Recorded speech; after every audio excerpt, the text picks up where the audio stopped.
ఈ సమయంలో మనం ఏలియా జీవితాన్ని గురించి ధ్యానం చేస్తున్నాం. బైబిల్ గ్రంథంలో ఏ భక్తుడి జీవితమైనా, బైబిల్ గ్రంథంలో ఏ స్థలమైనా, బైబిల్ గ్రంథంలో రాయబడిన ప్రతి మాట అయినా మన ఆధ్యాత్మిక జీవితానికి మాదిరికరంగా తీసుకోవడానికి రాయబడింది. ఇప్పుడు మనం ఏలియా జీవితాన్ని విశ్లేషిస్తున్నాము అంటే అందులో దేవుడు చేసిన అద్భుత కార్యాలు ఒకటి, దేవుడు ఆయన ఎందుకు ఏర్పాటు చేసుకున్నాడని రెండవది అలాంటి ఆత్మీయ స్థితి నా జీవితంలో ఉన్నదా లేదా అని పరీక్షించుకోవటానికి ఈ రీతిగా ఒక వ్యక్తిని గురించి బైబిల్లో మనం మాట్లాడుకుంటున్నాం. ఒక ప్రదేశాన్ని గురించి కానీ, ఒక సంఘటన గురించి కానీ, ఒక సూచక్రియను గురించి కానీ మనం మాట్లాడుకుంటున్నాం. మనం తలంచవలసింది ఏంటంటే ఆయన వాటన్నిటిలో ఉన్న ఆత్మీయ జీవితం మనలో ఎంత కొరతబడింది, లేకపోతే ఇంకా మనం అభివృద్ధి చేసుకుంటున్నామా, దినదినం మనం ఆత్మీయంగా ఎదుగుతున్నామా లేదా అనటానికి ఒక కొలబద్ద ఇది. మన పరలోకానికి పోవటానికి భూలోకంలో ఒక కొలబద్ద లాంటిది. ఏలియా జీవితాన్ని మనం చూస్తే ఈ దినం ఏం నేర్చుకోబోతున్నాం అంటే ఆయన యొక్క ప్రార్థనా శక్తి, దేవుడి దగ్గర ఏ విధంగా ప్రార్థనా శక్తి. ఆయన గురించి యాకోబు ఒక మాట రాస్తాడు, చూస్తారా? యాకోబు పత్రిక 5:16 ముందు నుంచి చదవను, పెద్ద ఉంది, మధ్యలో నుంచి చదువుతా. 16 వచ్చిన మధ్యలో నుంచి, నీతిమంతుని విజ్ఞాపన మనఃపూర్వకమైనదై బహుబలము గలదై ఉండును. చూసారా? నీతిమంతుడు, ఇదివరకే చెప్పారు. నీతిమంతుడు అంటే to be right relationship with God, దేవునితో సరి అయిన సంబంధ బాంధ్యము గలవాడు నీతిమంతుడు. ఆ నీతిమంతుని యొక్క ప్రార్థన బహుబలమైనది అని రాయబడింది కదా. ఏలియా మళ్ళా వెంటనే 17 చదువుతున్నాం. ఏలియా మన వంటి స్వభావం గల మనుషుడే. వర్షింపకుండా ఉన్నట్లు అతడు ఆసక్తితో ప్రార్థన చేయగా 3.5 సంవత్సరములు వర్షము పడలేదు. అతడు మరలా ప్రార్థన చేయగా ఆకాశము వర్షమిచ్చెను, భూమి తన ఫలమిచ్చెను. మనలాంటి మనుషుడే. బైబిల్ మనకు అదే నేర్పిస్తుంది. ఆయనేదో సపరేట్గా చేయలేదు దేవుడు. ఒక మనుషుని ప్రత్యేకంగా చేయలేదు. ప్రతి మనుషుని యొక్క భావాలు, తలంపులు వేరుగున్న వారందరినీ ఒకే రీతిగా చేశాడు. కొందరు శరీరాశలతో పడిపోతుంటే, కొందరు నేత్రాశతో పడిపోతుంటే, కొందరు జీవప్తడంబంతో పడిపోతుంటే, సాతాను పడగొట్టడమే తప్ప వీరందరినీ దేవుడు ఒకే రీతిగా చేశాడు. ఆనాడు దేవుడు వాడుకున్న వ్యక్తుల్ని గురించి ఇక్కడ చక్కగా మనకు రాశాడు. ఈయన ప్రార్థనా పరుడు. అంత మాత్రమే కాక ఈయన ప్రార్థన మనం చాలాసార్లు చూసాం. ఆయనకున్న ఒక బలమైన సత్యం హృదయంలో ఏంటంటే, నేను ఎవరి సన్నిధానంలో నుండి వచ్చాను అంటాడు. యెహోవా సన్నిధిలో నుండి వచ్చానని చెప్తాడు. జీవము గల దేవుని సన్నిధిలో అంటాడు. ఆయన జీవితంలో పదే వాడే మాట అంటే ఏంది? ఆయన దేవుని సన్నిధిలో లేకుండా బయటికి రావడం అన్నమాట. ఎప్పుడన్నా మనం ఆ పని చేశామా? ఇంటిలో నుంచి బయటకు పోయేటప్పుడు, బయట నుంచి ఇంటికి వచ్చేటప్పుడు దేవుని దగ్గరకు వచ్చి ప్రార్థన చేసుకుని పోతున్నాము మనం కదా. కాబట్టి అబద్ధ జనకుడు మనల్ని వెళ్తుంటాడు. కాబట్టి మనం మాట్లాడేదల్లా అబద్ధం మాట్లాడతాం, సాడీలు చెప్తుంటాం, ఒకరి మీద ఒకరు పోసుకుంటూ ఉంటాం. సైతాను పని. అందుకోసం కుటుంబాలకు కూడా చిక్కులు వచ్చేది అందుకే, అవిధేయతలు వచ్చేది అందుకే. సాతానుడు మన బలహీనతలను బట్టి మనల్ని, మన కుటుంబాలను శిక్షిస్తాడు. ఈ ప్రార్థన చేసే జీవితం అట్టుండకూడదు. నోటికి ఒక్కసారి కళ్ళం వేసుకొని సత్యానికి సాదృశ్యమై జీవము గల దేవుని సన్నిధిలో నిలబడేవారుగా ఉండాలి. చూసారా? ఆయనను దేవుడు కెరేతు వాగు దగ్గర ఒంటరిగా ఏకాంతంగా ఆయన కలవగలిగాడు దేవుణ్ణి. అక్కడ దేవుడు తప్ప అతనికి ఇంకెవరు లేరు. కాకాకులములు వచ్చి ఆహారం పెట్టేది, ఆ కోనేటి, అది కెరేతు నీరు ఎండిపోకుండా ఉండేది. అవి 2 తిండి ఇంకెవరు కనపడరు ఆయనకి. ఆ చెట్లు, ఆ గుట్టలు తప్ప ఏం లేవు అక్కడ. కాకపోతే పెద్ద కొండ ముందు ఉంది అంతే, ఒలివ కొండ ముందు ఉంటుంది. అవి తప్ప అక్కడ ఏమీ లేవు. కానీ ఆయన ఆధ్యాత్మికంగా దేవునితో సహవాసం చేశాడు. సారెపాతుకు వచ్చాడు, ఆమె పాపాన్ని ఒప్పింపజేశాడు. సారెపాత ఆమె యూదులు కాదు, ఇశ్రాయేలు కాదు, దేవుని ఎరగని బిడ్డ. అందుకే యేసుక్రీస్తు మాట్లాడుతూ లూకాసు వార్తలు ఏమంటాడంటే, అనేక మంది ఇశ్రాయేళ్ల విధవరాళ్ళు ఉన్నారు, కానీ వాళ్ళ దగ్గరికి పంపించలేదంట యేసు ప్రభు ఏలియాని. యెహోవా దేవుడు ఏలియాని వాళ్ళ దగ్గరికి పంపలేదంట. యేసు అన్న యెహోవా అన్న ఒకటే. యెహోవా అంటే హెబ్రీ పదం రక్షకుడు, యేసు అంటే గ్రీకు పదం రక్షకుడు. ఆ రెండు యొక్క తెలుగు భావనలు రక్షకుడు అనే అర్థం. ఎప్పుడన్నా ఆ మాట యేసు అని వస్తే యేసే యెహోవా, యెహోవా యేసు. తర్వాత మనం తెలుసుకోవాల్సిన ఇంకొక సంగతి ఏంటంటే, ఆ బిడ్డ చచ్చిపోయినప్పుడు ఆమె ఏమీ భయపడలేదు. తీసుకొచ్చి ఎవరికి అప్పగించింది? ఆయన ఏలియాకి అప్పగించింది. ఏలియా ఏం చేశాడు? నేను అద్భుతాలు చేశానని చెప్పుకోలేదు, నేను బతికించానని చెప్పలేదు. ఆమె కైకూరులో బిడ్డని తీసుకుపోయాడు, ఇదిగో నీ బిడ్డని మళ్ళీ తెచ్చిచ్చాడు. ఆ సమయంలో ఆయన 3 మార్లు ఆ బిడ్డ మీద పండుకొని ప్రార్థన చేశాడు. చూసారా? ప్రార్థనా జీవితం అతని జీవితం, ప్రార్థన మీద ఆధారపడ్డ జీవితం అయిందని మనం చూస్తున్నాం. ఈ బలిపీఠాన్ని బాగు చేసినాక కూడా మనం ఏం చూస్తామా ఒక్కసారి మనం మొదటి రాజుల గ్రంథం 18:36 వద్దాం. ఏం చేశాడో చూడండి. 36 తీశారు కదా. అస్తమయం నైవేద్యమును అర్పించు సమయమున ప్రవక్త ఏలియా దగ్గరకు వచ్చి ఈలాగు ప్రార్థన చేశాను. అక్కడ కూడా ప్రార్థన చేశాడు. యెహోవా, అబ్రహాము, ఇస్సాకు, ఇశ్రాయేలు దేవా, ఇశ్రాయేలు మధ్య నీవు దేవుడవై ఉన్నావని, నేను నీ సేవకుడై ఉన్నానని, ఈ కార్యములన్నీ నీ సెలవు చేత చేస్తానని మరి ఈ దినము కనపరుచుకోము. చూసావా? అక్కడెక్కడ తను కనపడాలనుకోలేదు. సంఘాలు ఈ దినాల్లో ఒక చిన్న పోస్ట్ ఇస్తే అన్ని దిక్కలు కనపడాలా, మన తలాంతులనే బయలుపరచుకోవాలా అని ఇతరులను రాణించటం లేదు. అక్కడ దేవుని చూపించాలి. నీ సేవకుడని వాళ్ళు తెలుసుకుంటే చాలు, నీవు ఇది జరిగిస్తున్నావని తెలియాలి. చూడ ఆ ప్రార్థన ఎలా చేశాడో చూడండి. ఆయన, నీవు వారి హృదయంలో నీ తట్టు తిరగవాలని ఈ జనులు తెలుసుకున్నట్లుగా నా ప్రార్థన అంగీకరించు. ఇప్పుడేమంచి ప్రార్థన చేస్తారు? జనం మా తట్టు తిరగాల, మా తట్టు తిరగాల. వాళ్ళ దశమ భాగం నాకు ఇచ్చేసేయాలా, వాళ్ళన్నీ నాకు ఇవ్వాలా, నేను కూడా ప్రభుదాస్ చర్చ్ అని ఒక చర్చ పెట్టేయాలి. మీరందరూ పోయి ప్రభుదాస్ దగ్గర చాలా శక్తులు ఉన్నాయి అని చెప్పాలి. మనుషులను ఆకర్షించుకోవాలా, మనుషులను ఆకర్షించుకోవడానికి ఎగరాలి. దుష్ట స్వభావాలతో చేసే తలంపులై చూడండి ఎంత క్లియర్గా ప్రార్థన చేశాడు. దేవుని తట్టు మనుషులను తిరగాలని ప్రార్థన చేశాడు. దేవుని తట్టు తిరగాలి, సాతాను తట్టు తిరగకూడదని ప్రార్థన చేశాడు. తర్వాత ఆ బలిపీఠం అగ్ని కాలిపోయిన తర్వాత ఇంకా 42వ వచనంలో మనం చూస్తే అక్కడ ఒక ప్రార్థన చూసి మనం మళ్ళా వాక్యంలోకి వెళ్దాం. ఇది కూడా వాక్యమే. ఆయన ఏం చెప్తాడంటే, ఏలియా అహాబు భోజనము చేయపోయాను, అహాబుని భోజనం చేయమంటాడు వర్షం వస్తుందని.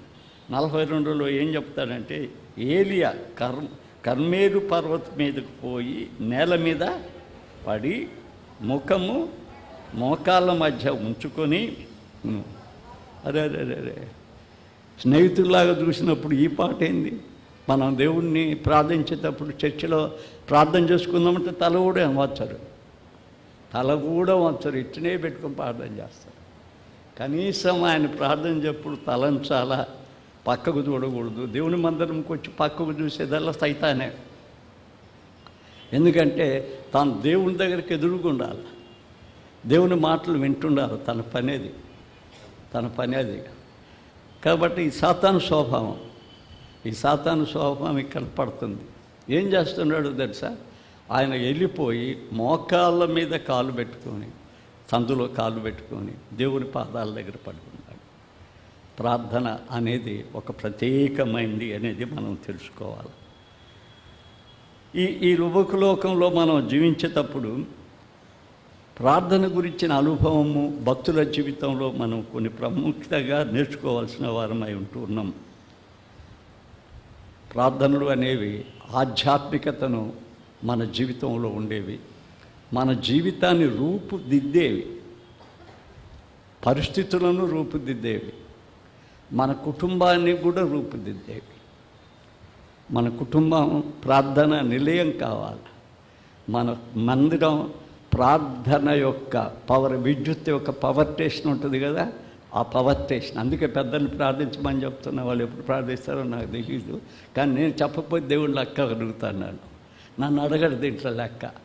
నువ్వు చెప్పావయ్యా, వాళ్ళు చేయలేదయ్యా, అంతే. ప్రార్థన అనేది చర్చికి ఒక పవర్ స్టేషన్, ఒక పవర్ స్టేషన్. పవర్ స్టేషన్ పాడు చేస్తే ఏమైపోద్ది? చర్చి పాడైపోద్ది. చర్చి పాడు చేసింది ఎవరవుతారు? మీరు అవుతారు. ఇది ఒక పవర్ స్టేషన్. ఖచ్చితంగా ప్రార్థనకి సమయం ఉండాలి. ఖచ్చితంగా ప్రతి ఒక్కరు ప్రార్థించాలి. పవర్ స్టేషనే పోతే ఇంకేముంటుంది? కాబట్టి ఆ శక్తివంతమైన ప్రార్థనను ఆధారపడి ఉండటం అనేది దేవుని వాక్యం మనకు దయచేసింది. అందుకే ఏలియా ఆ శక్తివంతమైన ప్రార్థనని మనం వాడుకుంటున్నాడు. ఇప్పుడు ప్రార్థనలో కూడా మన తెలివిని బయలుపరుచుకోవాలనుకుంటున్నారు. విస్తారంగా మాట్లాడవద్దని కొండ మీద ప్రసంగంలో యేసుప్రభు చాలా స్పష్టంగా చెప్పాడు. చదవండి, ఇంటికి పోయి చదవండి. విస్తారమైన మాటలు మీ ప్రార్థనలు వద్దు వద్దు వద్దు అన్నాడు. విస్తారంగా మాట్లాడి ప్రార్థన చెరిపి వేస్తున్నారు సాతాన్ని వేషధారులాగా మీరు మాట్లాడొద్దు అన్నాడు. ఎందుకంటే ప్రార్థన మాటల యొక్క మూట కాదు. ప్రార్థన అంటే ఏంది అసలు? ఏంది? శరీరము, మనస్సు, ఆత్మ మూడు ఏకం కాకుండా ఎట్టగంట ప్రార్థన చేస్తాను? నేను చేయను ప్రార్థన, నేను చాలా క్లుప్తంగా చేస్తాను. నేను ప్రార్థన నేను ఏకాంతంగా ఉన్నప్పుడు నా మనస్సు శరీరం కలిసి చేయాలి. కానీ మనం శరీరంతో కాకుండా నోటితో ప్రార్థన చేసి ఒక అరగంట ప్రార్థన చేసేస్తే ఇంకొకటి ప్రార్థన దొరకకపోతే అరగంటకు ప్రార్థన చేసి ప్రభుదాస్ గారిని కాపాడు, ప్రభుదాసుని ఇంటికి కాపాడు అంటే నేను సంతోషపడతానే? లేకపోతే ఆమె చాలా మంచిది, ఆమె చాలా గుణవంతురాలని ప్రార్థనలో కూడా పొగటమేనా? ప్రార్థన కూడా పొగట్టడానికి వాడుకుంటున్నారా? బిచ్చగాళ్ళ మీరు? లేకపోతే బైనీడి వాళ్ళు చేసే పని అది. పొగట్టడానికి ప్రార్థన వాడొద్దు. బిచ్చగాళ్ళలాగా అడుక్కోవడానికి ప్రార్థన వాడొద్దు. ప్రార్థన అనేటప్పుడు చాలా క్లుప్తంగా, ఒకవేళ ఈ ప్రార్థనలు పెడతాం, ఒకరు ఒకరిని గురించి చేసినప్పుడు ఏక మనసుతో అందరు చేసినట్టే కదా. మళ్ళీ అందరూ ఆ ప్రార్థన చేస్తారు. ఆమెమనుకుంటుందో నేను చేయలేదు అని మళ్ళా చేస్తారు. అంటే ఈ ప్రార్థన అనే స్వభావమే వాళ్ళకి లేదనిపిస్తుంది. ఈ ప్రార్థన అనేది ఒక ప్రత్యేకమైన యాగం. అందుకే దావీదు అంటాడు, నా ప్రార్థన ధూపం, నేను చేతులెత్తుట సాయంకాలపు నైవేద్యం. ప్రార్థన అనేది ప్రార్థనగా చేస్తే మాటలో మూట వద్ది. ప్రార్థన ఒక యాగంగా చేస్తే హృదయంతో చేస్తాం. అదే ఆమె వెళ్ళిపోయి ఏం చెప్పిందో తెలుసా? అన్న దేవుని మందిరంలోనికి వెళ్ళిపోయినప్పుడు యాజకుడే వచ్చి ఏలియా నువ్వు తాగావని అడుగుతున్నాడు. ఆయన మళ్ళీ గౌరవించింది. నా ఏలినవాడా, నేను నా హృదయాన్ని దేవుని దగ్గర కుమ్మరిస్తున్నా. ఏ మాటలు లేవు ఆమెకి. ఉరికొచ్చి కూర్చుంది, పెదాలు గదులుతున్నాయి, మాటలు వినరాలా. మాటలు వినరానందువలన ఏలి ఏమనుకున్నాడంటే మాటలతో మాట్లాడేది ప్రార్థన అనుకున్నాడు. చాలామంది అదే అనుకుంటారు కదా. అప్పుడు భావం ఆమె చెప్పింది ఏలియాకి, నా హృదయాన్ని కుమ్మరిస్తున్నాను దేవుని దగ్గర. అది ప్రార్థన. అలాంటి ప్రార్థన ఏలియా కూడా తాను కెరేతున దగ్గర నేర్చుకున్నాడు. ఇంకా అనేక దగ్గర దేవుణ్ణి సహవాసం చేస్తున్నప్పుడు మౌన ప్రార్థన. ఇంకా పోతుంటే చూస్తాం ఎట్లా ప్రార్థన చేయాలనేది. తర్వాత ఈ ప్రార్థనకి రెండు విషయాలు ఉన్నాయి. జ్ఞానం కావాలా, శక్తి కావాలి. పరిశుద్ధాత్మ శక్తి లేకుండా ప్రార్థన చేయలేము. మీరు ఇంటికి పోయినాక రోమా 8వ అధ్యాయం తెలియండి. ఆత్మ మన లోపల మూలగాల, మనం బయటికి ప్రార్థన రావటానికి. ఆత్మ మన లోపల మూలగాల, ప్రార్థన బయటికి రావటానికి. 8, 26, 27 వచనాలు జరిగితే ఉంది. ఇక్కడ ఆత్మానంగానే ఇప్పుడు చాలామంది ఏం చేస్తున్నారంటే అష్టాభిషేకం చేస్తే వచ్చేస్తుంది. ఒక పాస్టర్ గారు కానీ లేకపోతే ఒక పెంతెకోస్తోలు కానీ ఎవరన్నా చూసుకొచ్చి చేయి పెట్టి నెత్తిన మీద మా పరిశుద్ధాత్మ దిగుద్ది, అట్లాంటి మాటలు నమ్మొద్దు. అవి సరైన మాటలు కావు. వారు అనుకుంటున్నారో యేసుప్రభు శిష్యులకు పోల్చుకుంటున్నారు. యేసుప్రభు శిష్యులకి అది ఇచ్చింది, వారికే కొన్ని ఇచ్చాడు. ఎందుకంటే వారు యేసుతో ఉన్నారు. వీరు యేసు అంతటి వారం ఎవరని లేవు, యేసు శిష్యులు అంతటి వారం కూడా ఎవరని లేవు. ఎఫెసు పత్రికలో అంటాడు, ఆయన మూలరాయిగా పడి ఉంటే ముందుగా వీళ్ళు రాళ్ళు వేయబడ్డారంట. పరలోకంలో 12 స్తంభాలు ఉంటాయంట, 12 సింహాసనాలు ఎవరికి ఉంటాయి? ఎవరికి ఉంటాయి? యూదాగోత్రపు వాళ్ళకు ఉంటాయి. 12 స్తంభాలు సింహాసనాలు వీరుకుంటాయి. వారంతటి వారం మనమని పోల్చుకొని పరిశుద్ధాత్మను లేకుండా అస్తాభిషేకం తర్వాత సైతాన్ అభిషేకం అవుద్దేమో ఆలోచించాను. ఈనాడు మనుషులకు అది లేదు. ఎవరు అపోస్తులు కారు, ఎవరైనా పెట్టుకుంటే వాళ్ళు దొంగ అపోస్తులు. అపోస్తులు అనగానే ఏంటంటే యేసుని చూచి, యేసుతో ఉండి, యేసుతో కలిసి పనిచేసిన వాళ్ళు అపోస్తులు. పౌలునే అనుమానించారు కొరింథీ సంఘం, ఆయన మీద నిందేశారు. ఆయన పత్రిక రాస్తూ 2 కొరింథీ 12వ అధ్యాయంలో ఒక మనుషుడున్నాడు, ఆయన మధ్యాకాశానికి పోబడ్డాడు, శరీరంతో పోయాడో తెలియదు, ఆత్మతో పోయాడో తెలియదు, ఆయన ముఖాముఖిగా చూశాడు, ఆయనతో మాట్లాడాడు అని తను తాను బయలుపరుచుకుంటాడు, నేను దేవుణ్ణి చూశానని. ఇప్పుడు అందరూ దేవుణ్ణి చూసామంటారు, డబ్బులు సంపాదించుకుంటున్నారు, పెద్ద పెద్ద కార్లలో తిరుగుతున్నారు, మీ నెత్తి మీద చేయి పెడతామంటే అందరికి బలిష్టం. నెత్తి మీద చేయి పెడతా అంటే అందరికి బలిష్టం. నెత్తి మీద చేయి పెడితే వచ్చేది కాదు. యేసుక్రీస్తు ఏం చెప్పాడో చూద్దాం. ఇప్పుడు 11వ అధ్యాయం లూకా సువార్త 13వ వచనంలో ఏం చెప్పాడో చూడండి. పరలోకమందున్న మీ తండ్రి తన్ను అడుగువారికి అందరికీ ఎంతో నిశ్చయముగా పరిశుద్ధాత్మనిస్తున్నాడు. డెఫినెట్గా పెంతెకోస్తు గుడికి పోవలేదు, బ్యాప్టిజం అంటే బ్యాప్టిస్ట్ గుడికి రాబని లేదు. ఇవన్నీ డిపార్ట్మెంట్లాగా పేరు పెట్టుకున్నారు. వీళ్ళు ఎంతో నిశ్చయంగా ఇస్తున్నాడు, పరిశుద్ధాత్మని ఎంతో నిశ్చయంగా ఇస్తున్నాడు. అంతేకాదు జ్ఞానం కూడా ఇస్తున్నాడు ఆయన. జ్ఞానానికి పరీక్షలప్పుడు మీటింగ్ పెట్టేస్తాం. ఆ 10th బాగా చదివిన పిల్లలు పాస్ అవుతారు. పాస్ అయినాక వాళ్ళు ఏం చేస్తారు? దట్స్ ప్రభుదాస్ ప్రార్థన చేశాడు, మాకు పాస్ అయ్యామని నాకు డబ్బులు పంపుతారు. అందుకోసం నేను కూడా మీటింగ్ పెడతాను. ఆడ ఫెయిల్ అయిన వాళ్ళు చదవని వాళ్ళు ఫెయిల్ కాదు, చదవని వాళ్ళు కూడా ఫెయిల్ కావాలి కదా. ఒక మీటింగ్ పెట్టి బాగా నేను ప్రార్థన చేస్తే అందరు కావాలి కదా, వాళ్ళందరూ కావాలి కదా. చదివిన వాళ్ళు పాస్ అవటం ఏంది, చదవని వాళ్ళు ఫెయిల్ అవటం ఏంది? అక్కడికి నడిపిస్తే మనుషుల్ని. బైబిల్ ఏం చెప్పిందో ఆ పాస్టర్ గారికి కూడా తెలిసినట్లేదు, నాకు కూడా తెలిసినట్లేదు. బైబిల్ ఏం చెప్తుందో చూడండి. యాకోబు 1 తీయండి, ఏం చెప్తుందో 5వ వచనం. మీలో దొరికిందా? 1:5. మీలో ఎవరికైనా కొదవగా ఉంటే అతడు ఏం చేయాలా? పాస్టర్ని అడగాలనా? దేవుడిని అడగాల. దేవుడు ఆ జ్ఞానాన్ని తప్పకుండా ఇస్తాడు. 2 ప్రామిసెస్.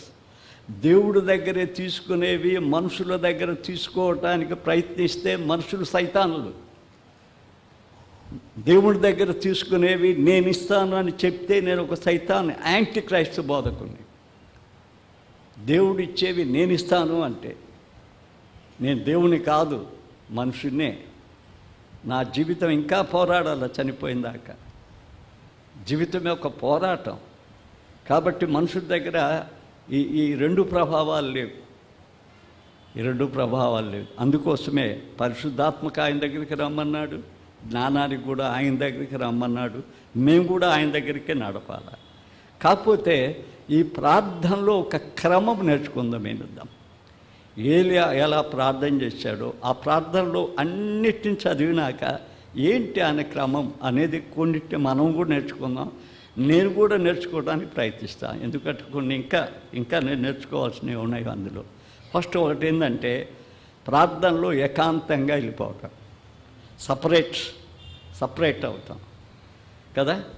తన్ను తాను ఇతరుల నుంచి ప్రత్యేకించుకోవటం, అది ప్రార్థన. మనం ముందు ఏం చేయాలంటే మనల్ని మనం వ్యక్తిగతంగా ప్రత్యేకించుకోవటం. ఆయన చూడు బలిపీఠం దగ్గర, తర్వాత ఆ యొక్క కర్మెలు పర్వతానికి ఎక్కిపోయాడు, వర్షం రావాల్సినప్పుడు కెరేతు దగ్గర ఒంటరిగా వెళ్ళిపోయాడు. ఏకాంతంగా వెళ్ళటం. అది మనం నేర్చుకోవాలి. ఏకాంతంగా వెళ్ళాలి. మనం ఏకాంతంగా వెళ్ళాలి అని దేవుడు మనకు నేర్పిస్తున్నాడు. బైబిల్లో చాలామంది ఆ పనే చేశాడు. యాకోబు మోసగాడు. దేవుడు అతన్ని లూజు ప్రాంతంలో పట్టుకోవాలనుకున్నాడు. అతనిలో దైవ భయం ఉంది, కానీ తాను చేసేది మోసం. తాను ఆ మోసంలో నుంచి బయటకు రాలేకపోతున్నాడు. దేవుడు పట్టుకోవాలనుకున్నాడు అతన్ని. లూజు ప్రాంతంలో దొరకల. అక్కడ దర్శనానికి బేతేలు అని పేరు పెట్టేది. ఇది దేవుని మందిరం, భయంకర స్థలం అని. లేచి ఒక బండ మాతాడు. అక్కడి నుంచి మళ్ళా వెళ్ళిపోయాడు. చూసారా, అక్కడి నుంచి వెళ్ళిపోయాడు. మళ్ళా చాలా మోసం చేశాడు. మామని సంపాదించుకున్నాడు. తన అన్నకి ఇయ్యగలిగినంత ధనాన్ని తీసుకొని వస్తున్నాడు. కానీ తన జీవితంలో నిరాశ వచ్చింది, నిస్పృహ వచ్చింది. చాలా వెనక్కి నిలబడ్డాడు. అందరినీ ముందు పెట్టేశాడు. తాను మోసం చేశానని తెలిసిపోయింది అతనికి. ఆ రాత్రి ఆయన ఎవ్వుకోరేవి దాటుతున్నాడు. అన్నిటినీ దాటించాడు. దాటించిన తర్వాత ఆదికాండం 32:23 అంటాడు, ఆయన ఒంటరిగా మిగిలిపోయాడంట. చూసావా సపరేషన్? ఒంటరిగా మిగిలిపోయాడు. ఒక్కడిగానే మిగిలిపోయాడు. మిగిలి ఏం చేశాడో తెలుసా? ఆ రాత్రి దేవునితో పోరాడుతున్నాడు. దేవుణ్ణి అడుగుతున్నాడు. మనమైతే ఇంత ఆస్తి ఆశీర్వాదం కదా అంటాం. సేవకులే చెప్తున్నారు. బీఆర్సీ దగ్గరికి పోతే సేవకుడు చెప్తున్నాడు, ప్రసంగం చేస్తా, నేను గుడిసెల్లో ఉన్నాను, ఇప్పుడు నాకు 4-5 ఉన్నాయి, ఏసీ రూములు, 4-5 కార్లు ఉన్నాయని. నాట్ బ్లెస్సింగ్స్ అవి బ్లెస్సింగ్స్ కావు. ఆ ఆస్తులు బ్లెస్సింగ్స్ కావు. భూలోకంలో జీవించడానికి ఆస్తి ఇస్తే దానిలో నుండి నీ ఇతరులకు పంచాలి. అది నీ ఆస్తి పెరిగిపోయిందంటే అర్థం ఏంటంటే, నీ జోబులో డబ్బులుంటే, నీ భవన్లో డబ్బులుంటే అవి నా కోసం ఇచ్చింది కాదు. నేను తినాలా, నేను పంచాలా. తెలుసా? నేను పంచాలా. నేను నేర్చుకున్న జీవితం అది. నేను ఇప్పటికీ చేస్తున్న పని. ఈ స్థితిలో కూడా పనిచేస్తున్నా ప్రతి నెల. నేను తింటమే కాదు, నేను కొంతమందికి పంచకపోతే అక్కడ నాకు డబ్బు ఉంది. అదే నాకు ఆస్తి అని చెప్పుకుంటే అది ప్రమాదకరం. ఇక్కడ దావీదు అంటాడు, నీవు నన్ను ఆశీర్వదించాలి.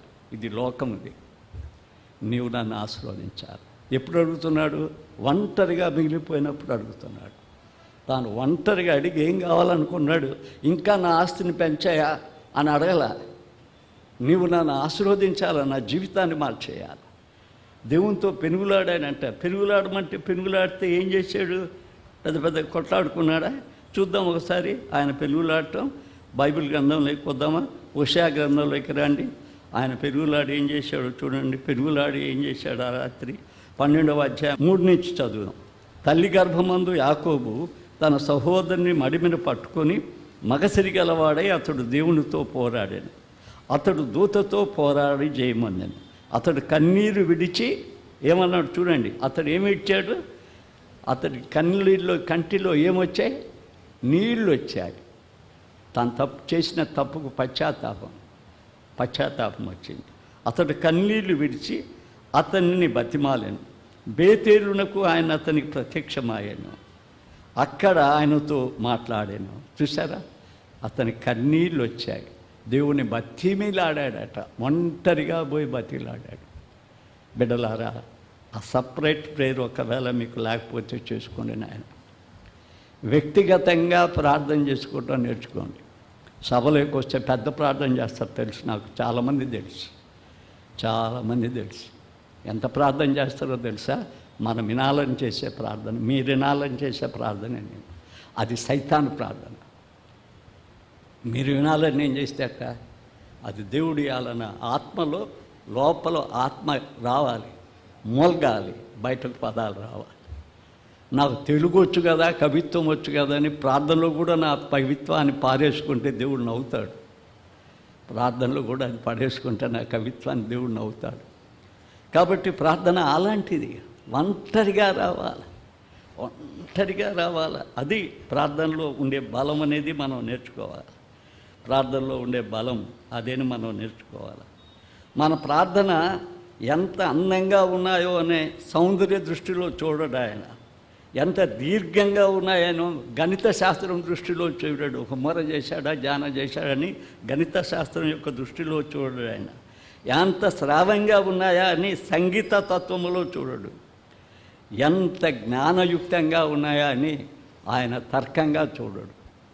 ఎంతగా వ్యక్తిగతంగా వచ్చి తన హృదయములో కన్నీటిని గారుస్తా ప్రలాపిస్తున్నాడో పశ్చాత్తాపడుతున్నాడో అని దేవుడు చూస్తాడు.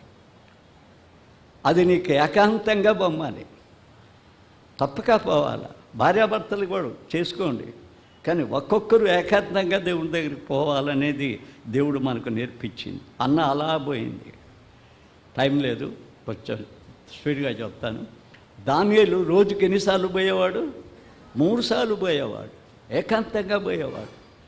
3 సార్లు ఏకాంతంగా పోయినందువలన ఆయన దేవుడు ఏమన్నాడో తెలుసా? నా ప్రియుడు. దావీదు కూడా ఏకాంతంగా పోయేవాడు దేవుని దగ్గరికి, ఏకాంతంగా పోయేవాడు. ఉదయాన్నే లేస్తాడు, ఉదయాన్నే ప్రార్థన సిద్ధపరచుకుంటాడు. ఆయన ప్రార్థన ఇది. ఆయన ఏమన్నాడు తెలుసా? ఆయన ఏమో పొరపాట్లు చేశాడు, ఆయన్ని సరిచేసేసి ఏమన్నాడో తెలుసా? నా హృదయానుసారి. ఎంత పెద్ద మాట అది, నా హృదయానుసారి. ఒక ఆయన నా హృదయానికి ప్రియుడు అన్నాడు. ఎందుకన్నాడు? ప్రార్థనలో పోయి పశ్చాత్తాపడి కన్నీళ్లు విడిచి తన జీవితాన్ని దేవుడి దగ్గర పరిచి ప్రార్థన చేసేవాడు. బిడ్డలారా, ఆ ప్రార్థన నీకు నాకు ముఖ్యం రా. మీకొక్కరికి కాదు, నాకు కూడా ముఖ్యం. దేవునితో మనం వ్యక్తిగతంగా కలుసుకోవడం, ప్రభుదాసుతో కలుసుకోవడం. ఇంకొకడు వాడికి ప్రార్థన శక్తి ఉందని చెప్తారు. ఎవడికి ప్రార్థన శక్తి? ప్రార్థన శక్తి పరిశుద్ధాత్మకి.